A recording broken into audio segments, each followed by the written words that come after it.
Voilà, donc aujourd'hui j'avais envie de parler des émotions négatives, où très souvent on va vous dire ce ne sont pas des émotions négatives, mais ce sont des émotions euh, désagréables. Voilà. Donc après vous pensez comme vous voulez, peu m'importe. Voilà, donc je me suis beaucoup aidée des émoticartes et puis d'autres lectures où j'ai glané quelques infos. Donc pour moi les plus importantes, c'est les plus récurrentes on va dire, c'est angoisse, colère. Voilà. Même s'il y en a plein d'autres. Ah, j'en ai découvert une qui était... Ah oui, lassitude. Quand on en a marre que ça marche pas. Voilà, bon, bref. Alors, donc, je vais vous parler des quand angoisse, anxieux, voilà. C'est quand il y a quelque chose de bizarre qui va pas. Alors, c'est vrai que je vous ai fait une listing de quelques émotions. Je commence par les toutes premières et je les ai classées par ordre alphabétique. Donc, angoisse, c'est quand on ressent qu'il y a quelque chose qui va pas, qui est bizarre. Donc parfois c'est hyper bien d'être angoissé parce que justement ça permet de trouver des nouvelles solutions, d'optimiser ce qu'on va faire.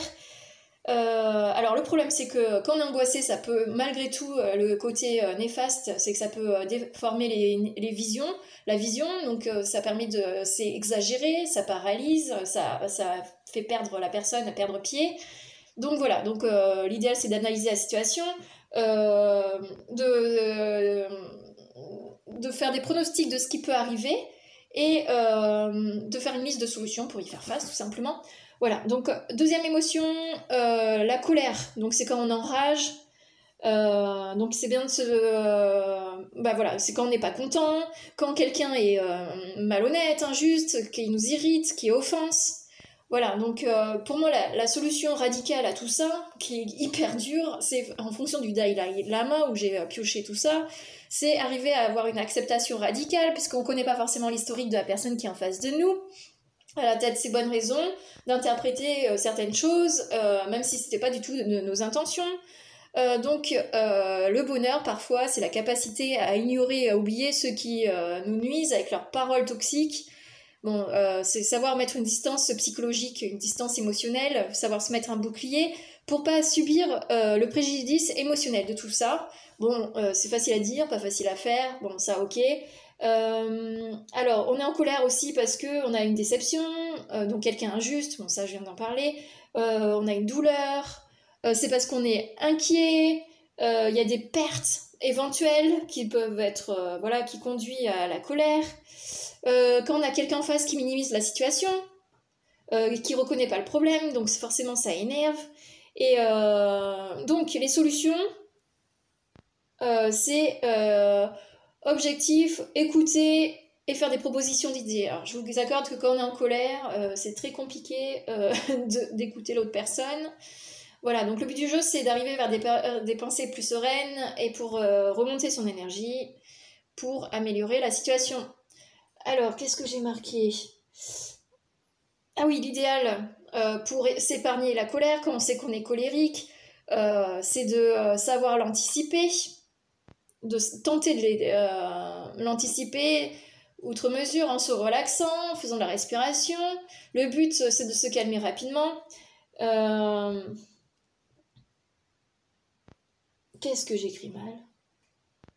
Ah oui, voir si ça vaut le coup de se battre en fait, tout simplement, parce que dans certains cas on peut être en colère et puis finalement en analysant la situation, bon, on peut pas y faire grand chose au jour d'aujourd'hui, où il faut être stratégique, donc ça va pas, de péter son câble, ça va pas changer en positif la situation actuelle.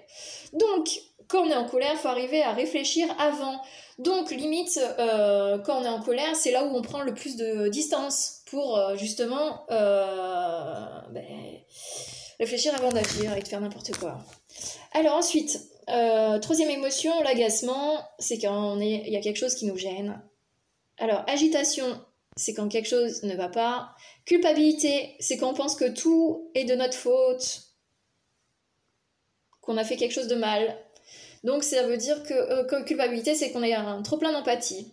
Découragement, c'est quand on trouve les choses trop dures, que c'est impossible. Déception,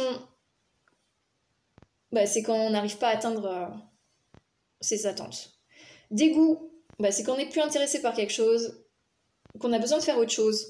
Écœurement, bah, c'est un mix entre colère, tristesse, découragement. On a besoin de passer à autre chose. Ennui, bah, c'est quand on trouve que les choses sont pas intéressantes. Donc besoin de faire autre chose. Frustration, je veux quelque chose et ça marche pas. Honte, alors bah, la honte, c'est qu'on a un problème de confiance en soi. Souvent on est sur la défensive. Alors, quelqu'un qui a honte, en fait, c'est soit quand on agit contre ses valeurs, c'est quelqu'un qui problème de confiance en soi, donc qui se sent inférieur, qui a peur de faire des erreurs. C'est quelqu'un qui veut se cacher. Et comme il se cache, il progresse pas. Et quelqu'un qui a honte, c'est quelqu'un qui a trop peur du regard des autres et de ce que pensent les autres. Voilà, donc quelqu'un qui a honte, c'est quelqu'un qui est embarrassé. Alors quelqu'un qui a honte, il peut avoir quelques attitudes un peu bizarres. Bah, par exemple, il invente des excuses. C'est quelqu'un qui blâme les autres, qui reproche des choses aux autres, qui raconte des histoires pas vraies. Alors je reconnais une personne en particulier quand je dis tout ça. Donc pas la peine de s'acharner forcément contre elle. Hein. C'est juste que voilà, la honte. Donc pauvre petite. Donc voilà, il faut l'aider. Bon, surtout que c'est une ado. Hein. Voilà, c'est quelqu'un qui peut s'acharner contre les plus faibles que lui, bah, parce qu'il a honte. Donc, solution, prendre ses responsabilités, que cette personne prenne ses responsabilités, voilà. Qu'elle se fasse des compliments, ou qu'on lui fasse des compliments, qu'elle apprenne à s'accepter, qu'on est juste des êtres humains, et d'être positif envers les autres, voilà. Voilà, donc ça, ok. J'espère que vous n'êtes pas pressés. Hein. Alors, donc, continuons. Alors, l'humiliation. Ah, quand on est humilié. Alors, c'est quand quelqu'un nous rabaisse, qui se sent supérieur, qui se montre condescendant. C'est quelqu'un qui veut casser, me briser ma valeur, me démolir. Ça peut être en public, ça peut être en privé, ça peut être des insinuations, donc des paroles directes, indirectes. Voilà. Alors, émotion, l'impuissance. Bah, on se sent impuissant quand rien ne marche, quand on fait... Je sais pas pourquoi j'ai marqué tout seul. Rien ne marche tout seul. Voilà. L'impuissance, souvent, c'est mixé avec la colère. Alors, l'impuissance dénote qu'on a besoin d'aide, que j'ai besoin de me protéger aussi. Bah, et d'arrêter d'être un mouton, et d'arrêter de me remettre tout le temps en question, voilà, de faire comme les autres veulent. Alors ensuite, l'émotion, l'incompréhension. Alors c'est quand on n'est pas du même avis, qu'on n'a pas la même vision. La lassitude, bah, c'est quand on en a marre, qu'on se sent impuissant, quand rien ne change. Bon ça, moi je pense que j'en ai beaucoup de lassitude.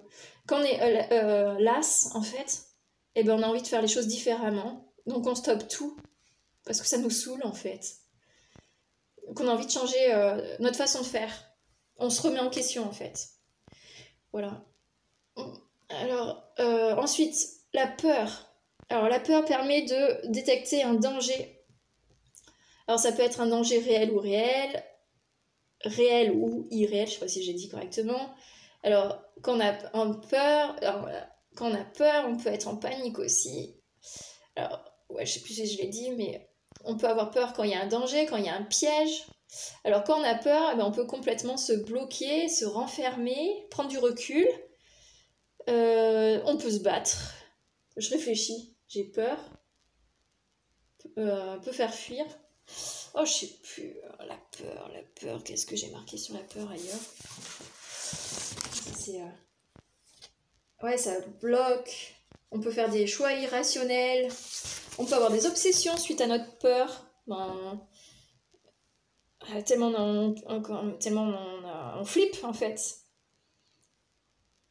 On peut s'enfermer dans sa zone de confort et ça empêche d'avancer en fait. Et la peur fait que le pouls s'accélère, que les muscles se contractent, on a le souffle court. Voilà, donc la solution quand on a peur, c'est de développer ses compétences pour résoudre le problème. Voilà, qu'est-ce que j'ai marqué d'autre? Améliorer son comportement pour être plus en sécurité et plus à l'aise. Voilà, changer sa façon de faire. Voilà, donc c'est tout pour aujourd'hui. J'espère que vous avez appris des choses, que ça vous sert. En tout cas, moi je vais pouvoir écouter des milliers de fois mes vidéos parce que c'est tout un art. Donc en fait, savoir reconnaître les émotions de soi-même et des autres, c'est un atout inconsidérable. On appelle ça l'intelligence émotionnelle. Donc très peu, c'est vrai qu'on en parle de plus en plus, c'est de plus en plus en vogue. Voilà. Donc et puis ça peut changer la vie. Voilà, d'éviter des souffrances inutiles en fait. Et puis ça permet aussi de mieux gérer les conflits puisque si on comprend mieux les autres, et ben, c'est plus facile pour trouver des solutions. Voilà. Je vous souhaite une excellente journée et à la prochaine vidéo. Ciao ciao.